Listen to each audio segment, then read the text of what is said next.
So Necromancer is probably the best class in Diablo 4, if not truly the best. I was shocked by just how easy it can clear dungeons and even reach millions in damage way sooner than almost any other build I tried. But chances are that you're not playing it at its full potential. That is why in today's video, we'll take a look at an updated version of the Bone Spear build, including some tests for the most optimal way to set this all up. Now, I do want to give a big shout out to Operator Otter because he was the one who did all the theory crafting behind this, comparing every single aspect combination in every single scenario. So if you want a more extensive read on this, check the links down below to his video as well as to his written guide. But basically, the whole premise here starts from what's the best placement for the 4 main damage aspects that Bone Spear Necros use, including Splintering, Serration, Grasping Veins, and Edgemaster aspects. Splintering is what everybody's running with right now on their two-handed weapon. This is what buffs the heck out of your shards up to like 225 or something at maximum when placed on this weapon. However, this has some major downsides. One, the damage multiplier only applies to the shards, not the main spear. So if you don't hit with all the 5 shards returning for whatever reason, or even worse, if you're fighting suppressor elites, the ones with the shields, you're kinda losing on all that amazing damage. And second of all, running either of the 2 other aspects, be it Serration or Grasping Veins on the weapon instead, is not only going to be a lot more reliable, but will even deal much higher damage, especially when running this setup with the Corpse Tendrils and its own damage buff multipliers. So to explain why that's the case, let's go over the skills really quickly. Serration aspect, this increases our crit chance with bone skills by 1% for each point of essence above 50 up to 40% by default. This means that 90 essence is all you need to already get the max benefit out of this damage buff. And if you place it on the two-hander, you're getting double, so 80% damage increase on all bone skills, not just the shards. And yes, the damage is multiplicative, not additive, even though the tooltip implies it is that way. Grasping Veins is even more insane. This gives you a massive 20% crit chance and 60% critical strike damage boost for 6 seconds after using Corpse Tendrils. But if you invest like 5 points into the tendrils and maybe get a few more from the gear, you can almost bring down that cooldown of the tendrils to like 7 or 8 seconds. So that means almost a constant uptime of crit chance and crit damage multipliers out of it. That is why if you're not running this version on the weapon, which doubles this to 40% crit chance and 120 crit damage, at least give it to the amulet and get the benefit out of it to maximize the damage. Also, this is the same reason why we use Edgemaster to better leave it on the gloves or on the ring, because placing it on the amulet like how most builds suggest right now isn't really worth it. You're only getting like 30% out of it, and that is still assuming that you're constantly at max essence.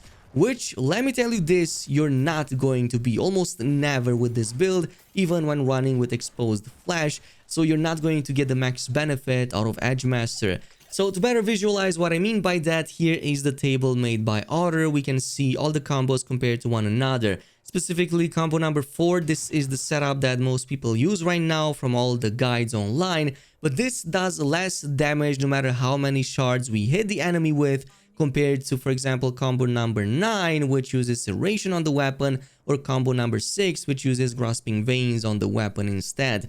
The only scenario in which combo number 4 comes on top is when you're not using Grasping Veins, which I'm not sure why you would ever do that with this build, since that's literally one of the biggest and best CCs in the whole game, plus it gives you a massive damage boost to nuke everything in sight. You're almost never going to not want to use Grasping Veins with this build basically. But long story short, and to make this a lot more easier, if you're running with a full optimized build, close to max level, which also casts Corpse Tendrils often, you will want to go with combo number 6. This is the one that uses Grasping Veins on the weapon, Serration on the amulet, Splinter on the ring, and Edgemaster on the glove. This ensures max damage from all the crit chance and crit damage procs you constantly get, which are much higher and more consistent since they apply to all the bone skill attacks, not just the shards. However, if your build is not yet perfect, you're still leveling up or missing a few key items to make it complete, then you will want combo number 9. This switches Serration to the weapon and Grasping Veins to the amulet, but Edgemaster and Splintering remain in their same spot on the gloves and the ring. This is perfect all around because it reaches the second best damage right before the combo number 6 when using Corpse Tendrils, and is also not too far off from the other setups when not using the Corpse Tendrils, so you're pretty much running with the best of both worlds. So as you can see, I'm able to clear out dungeons 20 plus levels over my Necro, which is absolutely crazy, and I'm doing it so easily even compared to other like classes that might be 10 levels over me. And that is because this build is just that well optimized. It just deals that much damage, and it doesn't really matter what you're fighting up against. You're going to destroy everything, especially if you also use that Corpse Tendril. Now, other great aspects we use here are exposed flesh on the other ring. This was already standard for this build, as is the main essence regen as we hit vulnerable enemies with bone skills. Grabbing a few items with extra lucky hit chance can further help to trigger this a lot more reliably. We also need more defenses, so I'm running Aspect of the Disobedience on the chest. More armor always helps a ton in this situation. Shielding Storm on the pants. This makes Bone Storm generate a barrier now, so it makes an already amazing defensive ability to be even more useful. Plus, it triggers when hitting any kind of enemy, not just elites, unlike the Aspect of the Protector. Now, early on, you can also run with the Aspect of the Protector if you want to. In this case, I placed it on the helmet, but only if you're feeling too squishy. If you're lucky enough and can instead grab the Deathless Visage, this can be an awesome replacer for even more damage. This is going to leave behind explosive echoes as your Bone Spear travels, and it actually leaves quite a lot of them. Plus, that unique already comes with some of the best stats for Necros, more essence, armor, crit damage, bone skill damage, and so on. And finally, for the feat, another common one, Wind Striker Aspect. This is the option we're running with since Necros tend to be very slow, and the movement speed here helps a ton as we do constant crits with our skills. Now, in terms of the skill tree, this is how it looks like. So if you want to copy this down, go ahead and do so either by pausing or just following the build guide that I posted down below in the description. We are not going to use Bone Splinters in the endgame too much, but early on, it's still really good. It generates more essence when you don't have any, and even more so, you can go with the Acolyte's Bone Splinter for some additional critical strike chance on top. Obviously, Bone Spear is our main skill here, the main nuke. This deals the highest damage with this build, and that's why we also use the Paranormal upgrade so that we gain 2 additional shards on top. These will trigger every time we crit with this, so it's going to happen quite often with this build. Plus, you're going to want to use this from quite far away so that you hit both with the main projectile as well as with the returning shards. This is basically what's going to maximize your damage and give you like 3000% extra damage increase. Passives wise, we're using the Unliving Energy. We do want a lot of essence with this build, so having a lot of those is nice. Plus, Imperfectly Balanced increases our core skill essence consumption, but also the damage is increased on it by 15%. Totally worth it. Hued Flesh helps us with corpse generation, especially against bosses, so we do want that so that we can cast the Corpse Tendrils. In terms of some of the other abilities, we use Blood Mist, and I'm also going with the Ghastly Blood Mist upgrade. This is going to be our main immune and defensive ability, pretty low cooldown, plus it also leaves more corpses behind for us to set up the targets. Now, you can choose to use Corpse Explosion if you want to with this build. In the leveling stages, I recommend using it, so I only went with 1 point because mostly I use this to regen my essence and gain some extra damage on top from the Grim Harvest and the Fueled by Death passives. In this case, it helps a ton with that when casting Corpse Explosion. Otherwise, later on in the game, you will even drop that completely and instead use Decrepify. This is an amazing curse. You can slow down targets, and not only that, you can set them all up so that you can reduce all of your cooldowns with the Abhorrent Decrepify upgrade. Even more so if you have a lot of lucky hit chance. If you're running with the second setup, then you will drop the Corpse Explosion and its passive upgrades and instead go with this as well as the Amplified Damage to further increase your damage against cursed targets. Now, outside of this, obviously Corpse Tendrils is one of the best abilities that this build uses. It literally provides all the CC in the game. Stun, slow, vulnerability, everything you need, even a pull-in for like 3 seconds. And this is going to benefit from that grasping veins, it's going to benefit from our Paragon, it's going to benefit from a bunch of other stuff to increase our damage and critical chance to crazy levels. In terms of the passives here, I'm going with one defensive, the Necrotic Carapace, just gives me a little bit of fortify when I'm causing corpses to appear on the battlefield, which is quite often. Outside of that, we go with Serration, Compound Fracture, and Divulsion. These all deal with critical strike and critical damage. So we do need that. We do need a lot of these with this build since it's heavily reliant on it. Our ultimate skill here is going to be the Bone Storm, and we're going with the full upgrades. This is going to help a ton to not just reduce the incoming damage, to also like provide us a barrier, but also to further increase critical strike chance by another 20% while inside of it. So you can actually pop this off as a damage source when you're fighting against bosses to further increase that damage. In terms of the passives here, since we sacrificed all minions, we have Standalone, which provides another 18% damage reduction as we don't have any minions, plus Memento Mori, which gives us a 60% bonus to the bonuses that sacrificing minions already give us. And speaking of sacrifices, this is how it looks like. Yeah, it's pretty standard for this build, so we're sacrificing skirmishers to get that 5% additional critical chance. I'm also sacrificing the cold mages. In this case, it gives me extra damage against vulnerable. However, you can also go with the one on top if you sacrifice the shadow to gain more essence. That might be a little bit better early on. And finally, we went with the Iron Golem, sacrificed it to gain 30% critical strike damage on top, which is actually really significant. Actually, if we look at our critical chance, critical strike damage, and even the vulnerable damage, it's really high for a build like this early on.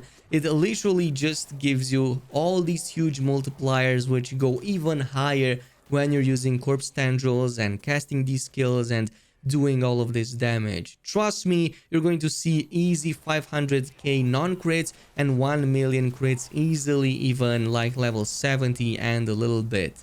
Now for the Paragon board, literally every build that uses Bone Spear uses the exact same board. So Bone Graft, the Scent of Death, like even Flesh Eater or like the Bloodbath, all of these are going to be the same every single variation of this build. So it doesn't really matter if you follow my exact lineup or not. But basically in the first one I went with the Control Glyph. This just gives me a lot more damage against, well, crowd controlled enemies by about like 80% at like very low level, just 15. So you're already almost doubling your damage. Plus it further increases that damage by another 20% if you're doing it against stunned enemies, which you will when you're casting the Grasping Veins. The second Paragon board is always going to be the Bone Graft, no matter what, specifically because everything here deals with increasing bone damage.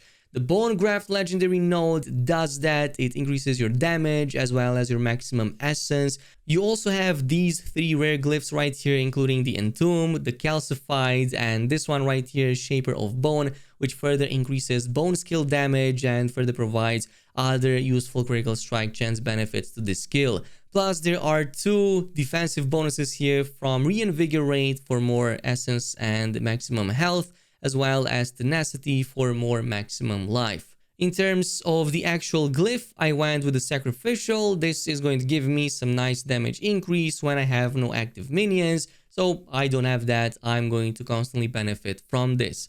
The third one is the Scent of Death. In this one, I went with the Exploit. This unfortunately does not work how it does for the Rogue. It would have been nice, but it still provides a nice damage increase up to like 10%, I believe, whenever we deal damage to vulnerable enemies. Plus, there are a few rare nodes here that are also good. Preservation for more defenses, also Death Marked for additional damage to injured enemies, and these 2 right here, Ruin for more damage to healthy enemies and to injured enemies as well. Plus, we have the Scent of Death, another really great legendary node. If you have at least 2 corpses nearby, you gain a 50% damage reduction. But if you don't have any, you gain a 50% increased damage instead. So perfect benefit. Outside of that, we have the Flesh Eater. In this case, we went with the Essence. This just increases the damage that we deal to enemies that are not healthy. Plus, a couple of rare nodes here are also good in case you want them. Color is going to help a bit with attack speed, and some of the other magic nodes around it also help with that since Necros are a bit slow. Plus, you get targeted, a lot of damage against elites, which are the most annoying enemies. And finally, the Stifle, more damage to injured enemies and even more critical strike damage. 30% or well 25% if you can actually meet the dexterity requirements. And finally, we have Bloodbath. In this case, only a few points remaining. I went with Corporeal. This is going to make me deal 10% increased physical damage. Bone skills count as that, so we do benefit from it. Plus, a couple more here that are also really useful, including the Powerhouse, more damage while healthy, and 30% overpowered damage if you do want that. Now, in terms of gameplay, you just have to do one thing. Go into a big group of enemies and just throw one bone spear from the distance and everything is going to be destroyed or deleted. If you manage to not do that, you will spawn maybe a couple of corpses. So in that case, just cast a corpse tendril, suck everybody in, you're getting a massive boost in damage. So the next bone spear is going to absolutely nuke everything. This is going to be one of the best damage dealers to bosses. It's going to be one of the best for Uber Lilith if you want to clear that out even faster. I'm pretty sure that this is going to be the best class to completely solo her on that Torment difficulty. Plus, you get this from very early on, level 75 or so, and you're already able to clear dungeons 20 levels above your character. I'm not gonna lie, I was not able to do that so easily even on my rogue. And trust me, it was already a great class to begin with. But this is it with the Necro. Let me know down below if I missed anything. In the meantime, I'll see you guys in the next video.